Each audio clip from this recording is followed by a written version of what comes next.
Sa Bacolod, Aksyon Radio! Aksyon Radio!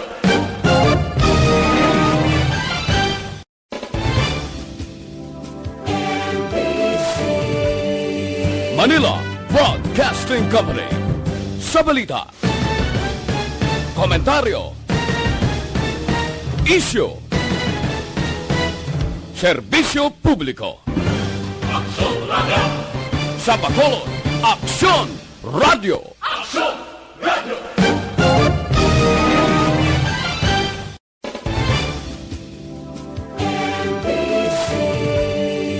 Manila Broadcasting Company. Sa balita, komentaryo, isyu, serbisyo publiko. Aksyon Radio! Sa Bacolod, Aksyon Radio! Aksyon Radio!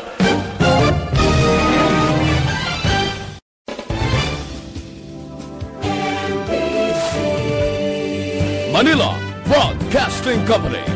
Sa balita, komentaryo, isyu, serbisyo publiko.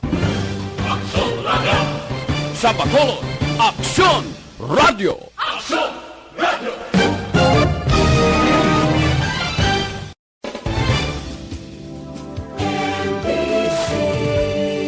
Manila Broadcasting Company. Sa balita, komentaryo, isyu, serbisyo publiko. Aksyon Radio! Sa Bacolod, Aksyon Radio! Aksyon Radio!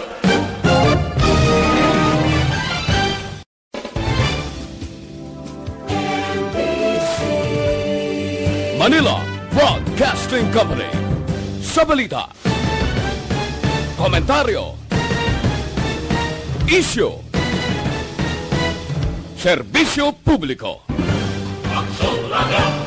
Sa Bacolod, Aksyon Radio! Aksyon Radio!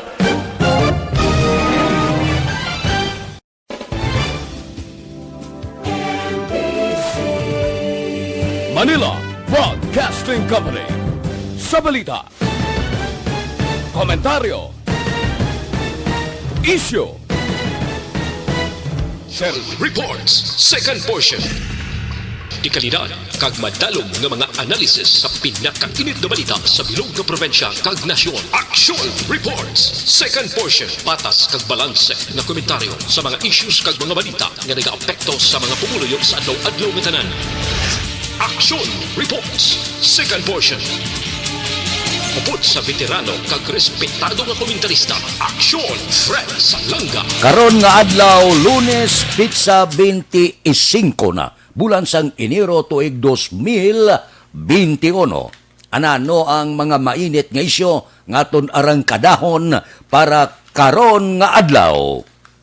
Gainit na ang waswasanay, ang mga mainit dugo nga mga estudyante sang University of the Philippines kag iban pagid nga mga universidad nga karon ginaarangka na sang militar bangod sa mga report nga ini nga mga universidad ginagamit breeding ground sang mga rebelde.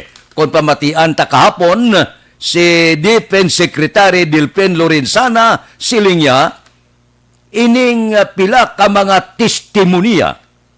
Of course, ang mga nagsulungka, guro nga mga katapo sa rebelde nga nag-intra sa New People's Army nga halin sa mga universidad nga mga rebelde. Amo na nga siling sang militar dapat kung ano ang ginkasugtan sa tunga sang gobyerno, militar kag mga universidad kakasonta bangod dapat entrada na ang militar bangod nagadamo ng mga rebelde nga mga estudyante. Para sa akon, kung maayo malang ang tinutuyo sang militar, okay lang ini. Apang mamangkot lang ako. Nga may mga estudyante nga naga-rebelde. Kung tani, pamangkuton man sang mataas nga opisyal sang militar kag kapulisan kun nga ang nagrebilde ini nga mga estudyante. Maayo bala ang pagtratar sa gobyerno? Maayo bala ang ginahimo sa militar kag kapulisan? Wala bala sa paglapas sa dunang kinamatarong? May ara bala husto nga hustisya, palariho nga pagtamod? Wala bala sa paglapas sang anuman nga kinamatarong sang mga estudyante? Husto bala ang ginahimo sa mga opisyal sang gobyerno? Kung husto ang ginahimo sa gobyerno, wala double standard, iban pa nga may mga rebelde. Amo na ang dapat mabagkoton sa mga hanay sang aton militar kag kapulisan. Kay bisan sa sulod sa balay may rebelde. Kung husto ang pagdumala sa ginikanan, maayong kabataan. Pero kung hindi husto ang pagtratar sa ginikanan, may pinilian sa kabataan, may kabataan nga nagarebelde. So, amo na bla, kung may ara garebelde sa pamilya, wala ikag hindi imposible nga may mga rebelde. Maalam ini nga mga estudyante, kabalo sila kung ano nagakatabo sa panggobyerno. Kabalo sila kung kaday sinoda ang mga skalawag sa militar, kapulisan, kag kabalo sila kung sinong malain nga mga politiko. So, abot silingon, dapat pamangkoton sang aton mataas nga opisyal sa gobyerno, militar, kag kapulisan, nga nagarebilde ining estudyante.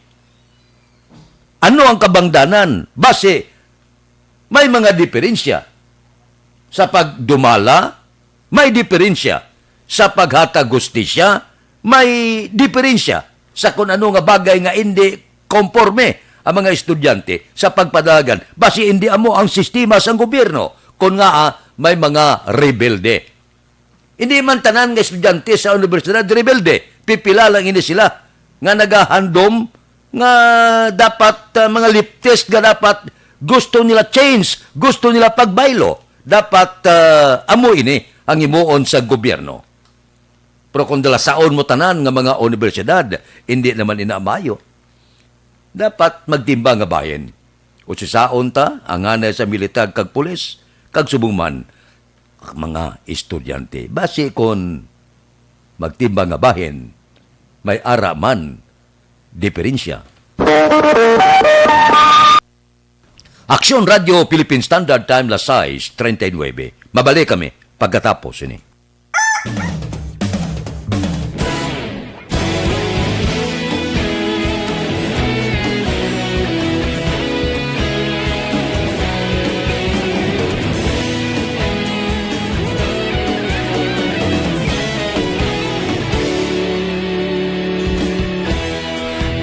Simbanwa, mabugnaw nga hangin nagadapyan na ikaw nang ginapamatian namon ginasandigan. Tingog sang probinsya, kamatuuran ginapalap na minsay nga may dala paglaom kag kasanag. Ikaw gihapon ang ako nga istasyon sa pagbudlak sang adlaw sa pagduhaw sang biton. Mga balita nga dala inspirasyon, Aksyon Radio bakolod man sa gihapon. Padayon Aksyon Radio bakolod saludo sa imo. Padayon Aksyon Radio, salamat sa pagserbisyo. Patas kag balanse, matuod na mensahe, wala sang ginadang pilihan. Pagdayon Aksyon Radio.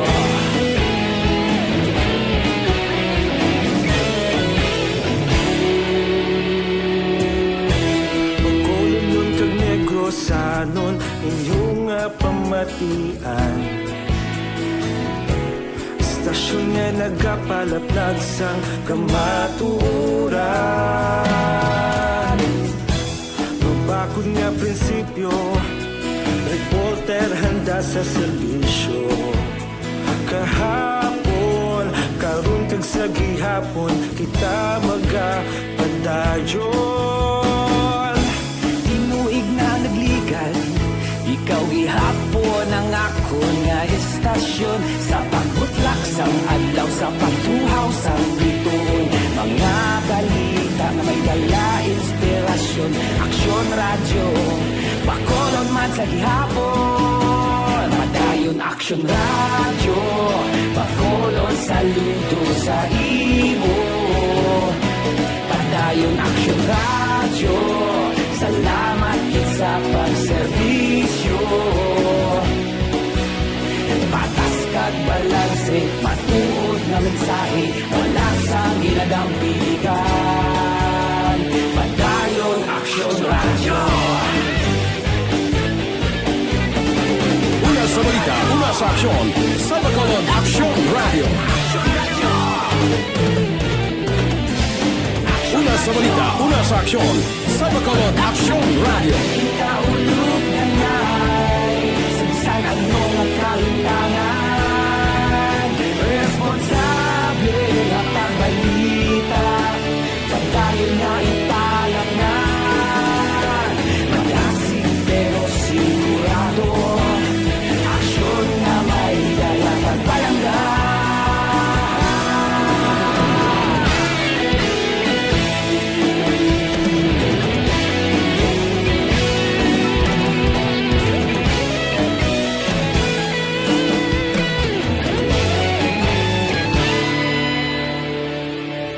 Padayon aksyon radyo Bacolod saludo sa imo Padayon aksyon radyo Salamat gid sa pagserbisyo Padayon aksyon radyo Bacolod saludo sa imo Padayon aksyon radyo Salamat gid sa pagserbisyo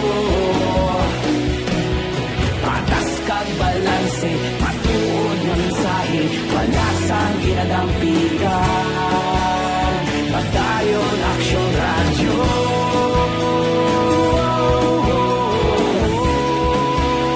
padayon aksyon radyo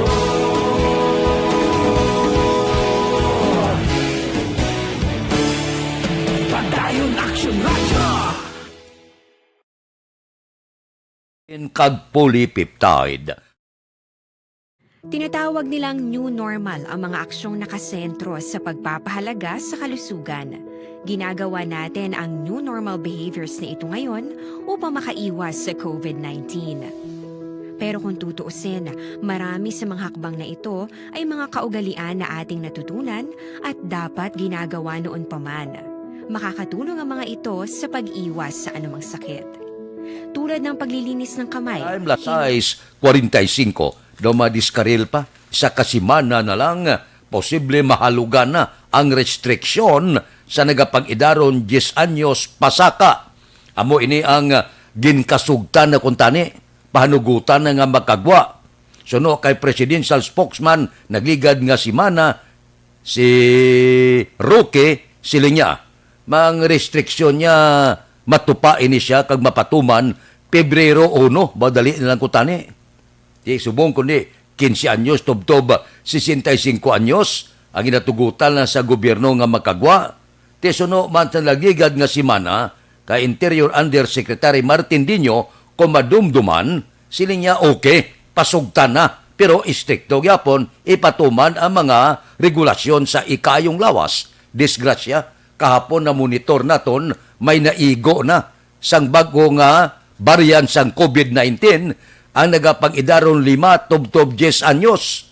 Sos, inigo sang bago naman nga variant. Tiamoy na nga subong, posible mapungkuan na iliwat kag hinunanon, posible bawion, posible hindi madayon ang paghalog sang restriction sa 10 anyos pasaka.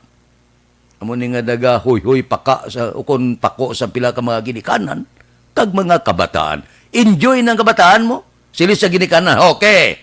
Sa Pebrero 1 kag sa Pebrero sa bulan sang pagigugma kita tanan magwa na kay ang restriction ginhalugan na. Sos pitik sintas kahapon gulpi lang may pagbago. siling sang departamento sang ikaayong lawas posible bawion ang restriction daw masubo man sa bahin sang mga kabataan. Daw sunlog man nga isa na lang kasimana may naigo pa nga nagaedad 5, 10 anyos pasaka sining bag-o nga variant naman sang COVID-19. So bantayan ta ang desisyon sini nga simana. Mahimo nga iduso kag padayonon, mahimo man paisulon. Aksyon Radio Philippine Standard Time las 6:47. Mabalik kami pagkatapos ini.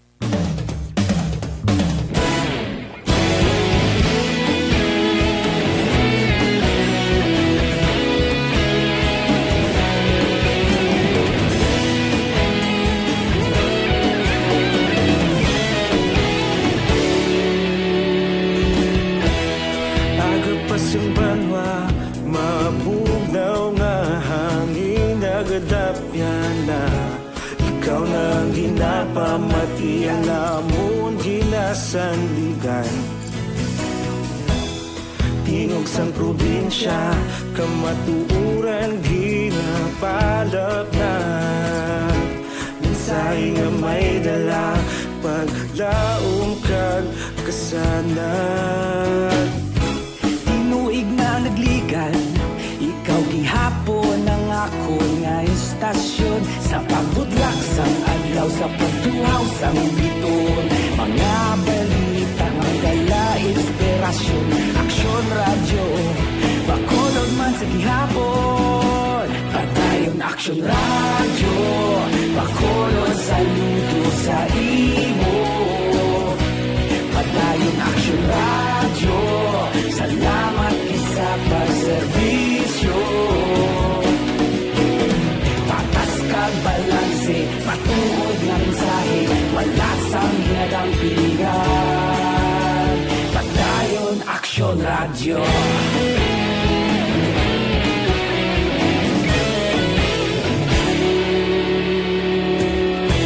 Pagkulong nun kag negrosanon, inyong nga pamatian. Istasyon nga nagapalaplag sang kamatuuran. Mabakod nga prinsipyo, reporter handa sa serbisyo. Kahapon, karon kag sa gihapon, kita magapadayon. Tinuig na nagligan, ikaw gihapon ang ako nga estasyon. Sa pagbutlak sang adlaw, sa pagtuhaw sang biton. Mga balita nga may dala, inspirasyon. Aksyon radyo, bakolon man sa gihapon. Padayon aksyon radyo, bakolon saludo sa imo. Padayon aksyon radyo, salamat kit sa pagserbisyo. Patas kag balanse, matuod na mensahe, wala sa ginadang piligan. Padayon aksyon radyo. Una sa balita, una sa aksyon. Sa Bacolod, Aksyon Radio. Una sa balita, una sa aksyon. Sa Bacolod, Aksyon Radio. Kaulog na na'y sagsang ano ang kaintangan. Responsable ang pagbalita, pagdayon na ipalak na. Malasig pero sigurado, aksyon na may dala pagpalangga.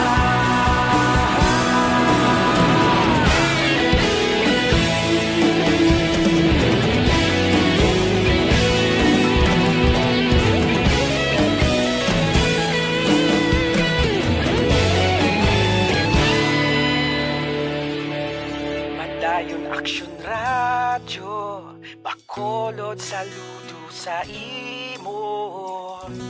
Padayon aksyon radyo, salamat kit sa pagserbisyo. Ginikanan ako'y pabor ako sini ini pangabay ni Mayor Bing Leonardia sa mga ginikanan nga pabakunahan ang ila kabataan kontra sining tipdas kag pulyo bala. Tisiling ni Mayor Bing sa mga ginikanan nya hindi na naton pagdugangan pa ang problema. May pandemya na. Ang problema hindi na pagpatungan pa. Subong now na pabakunahan ng kabataan. Nga nagsiling ako nga importante ini kag dapat pamatian ini sang ginikanan. Sadtong panahon sang gira, purting igo sang tipdas di amak ang nagkalamatay. Bangod ula pa sadto bakuna. Madamo ang nagkalabulag bangod nabugat nga istorya na sang akong ginikanan mo.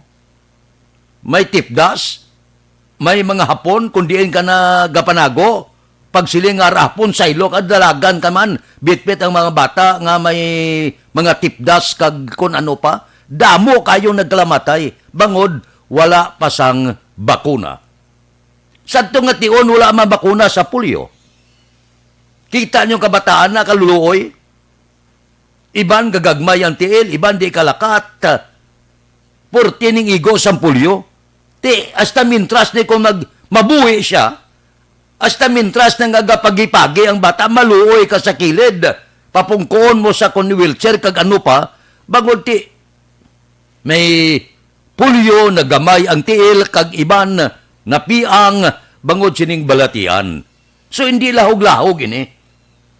Amo gani nga mas temprano, kung mag-umpisa Pebrero 1, 2028, nga may pagbakuna sa tipdas kag pulyo, pangabay ko sa ginikanan, ipadala ang inyo kabataan.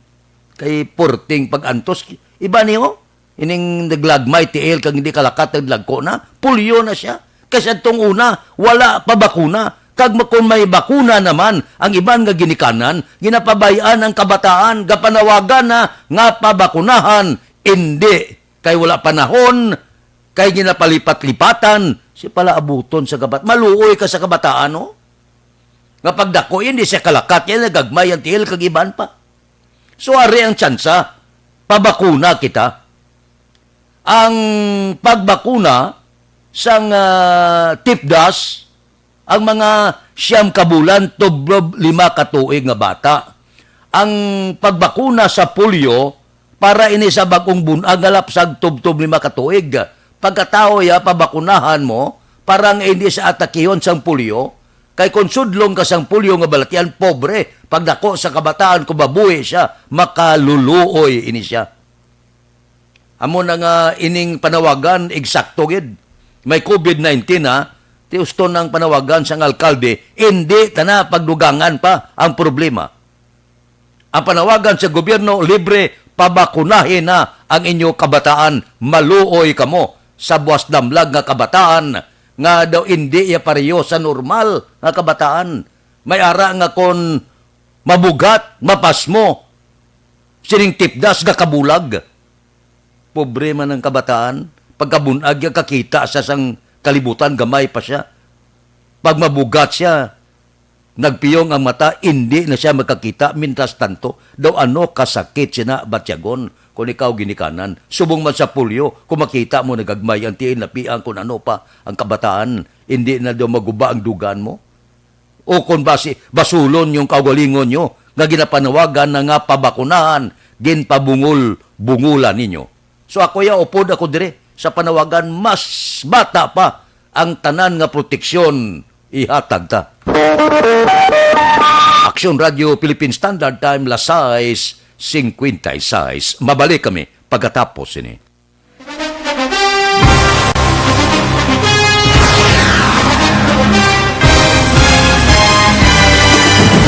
Mga balita nga una nabatian, mga impormasyon nga nakaapekto sa pagpangabuhi sang tanan, drama nga naghatag kabuhi sa istorya sang paglaom, paghigugma kag pagpasimpalan, serbisyo nga makatalandog balatyagon kag nagbunga sang pagsanyog, istasyon sang tanan sa sulod na sang 51 katuig, Istasyon nga hindi kamo pagkalipatan. 7 ka mga kongresista, 1 ka gobernador ang araw sa nagkulist sa pedaya yung pamangkot to nagligad para pamaninga linaw wagay sa ngalan wala to naman nga maglapit na lang ang eleksyon pagwa lang kung kayo nga katapos ang media nga mag-report lang sa senaryo kabisan mahatagan kamo tsansa nga makapalayag sa inyo hibubunot batok sa pulis kaya kontra Wala niya tsansa mo. Nagpasarhag na ang kamera. Wala ang ila counterpart sa Senado. Nagpabungol-bungol. Kamuda daw ga pinagusto lang sa kamera. Insulto sa Senado. Una sa balita, una sa aksyon, Sabado, Aksyon Radio.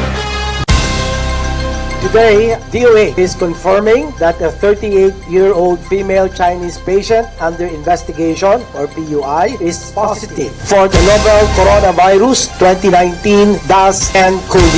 I issued an order to Executive Secretary Major Dia clearly laying down the responsibilities of each department in implementing the Bayanihan to Heal as One Act. Makabig nga pinakadako nga hangkat nga natubang sa pungsod Pilipinas ang COVID-19 pandemic. Tanan nga sektor ang apektado. Tanan nga kinahanglan sa pagtamod kag nagakaigo nga pagserbisyo. Bisan pa ang industriya sa pagwaragwag nagapangatubang sang kaangay nga pagpanghangkat. Apang Aksyon Radio Bacolod wala nagbiya sa pagpangalagad sa kahanginan sa pihak sang kabudlayan, peligro kag risgo nga dulot sang pandemya.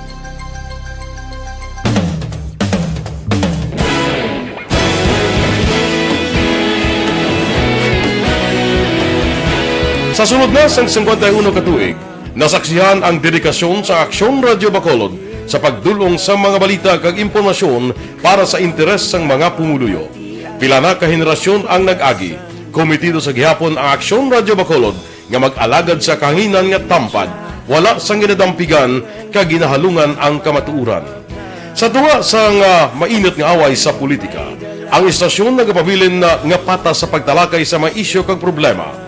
Bilang tagbantay sa kamatuuran, ginatagan sa importansya ang tawhanon nga kinamatarong kag nagakaigo nga proseso agud mawaragwag sang husto ang balita kag malikawan ang paglaptas ang salak nga impormasyon. Sa pagluntad sang kalamidad, gindulong sa inyo ang sitwasyon sa palibot kag padayon nga nagahatag sang pahanundom agud maluwas ang kaugalingon, ang pamilya, kalakip na ang tanan nga kaaksyon. Sa tion sang kasubo, nanari-sari nga mga matahom nga drama ang nagalingaw sa inyo. Ang inyo reklamo amon ginpamatian kaginhatagan sang aksyon. Padayon ang reforma sa serbisyo ang ginahimo sa Aksyon Radio Bacolod agud madulong ang balita sa diin ka man nga bahin sang kalibutan. Ang Aksyon Radio Bacolod nagapanguna sa kadamuon sang online engagement sa isla sang Negros. Ang Facebook followers sa istasyon ang nagdangat na sa masobra tunga sa milyon. Bacolod kag Negros anon inyong pamatian. Stasyon nga nagapalaplag sang kamaturan. Humalin sa tutubtub suwong, nagapanguna sa gihapon sa balita, serbisyo publiko kag kalingawan ang Aksyon Radio. Napili bilang finalist sa UP Combrodsok's Choice for Gandingan ng Katarungan sang Gandingan Awards 2020 ang Aksyon Radio Bacolod. Naghakot man sang pagpasidungog ang makatapo kag programa sa Aksyon Radio Bacolod sa Tingog kag Handurawan Awards 2020. Ang tanan nga kadalagan nga naangkon sa Aksyon Radio Bacolod sa masobra 5 ka dekada ang nagapatimaan lamang. Standby na sa aton Aksyon Balita Morning Edition. Liwat magadulong sa aton sa mga balita lokal, national, international, sports kag artista. Upod kita kay Aksyon Boy Duran kag Aksyon Dorel Cabato, Aksyon Fred Salanga, una sa balita, una sa aksyon sa Bacolod, Aksyon Radio. Aksyon Radio! Manila Broadcasting Company. Sa balita, komentaryo, isyu, serbisyo publiko. Aksyon Radio! Sa Bacolod, Aksyon Radio!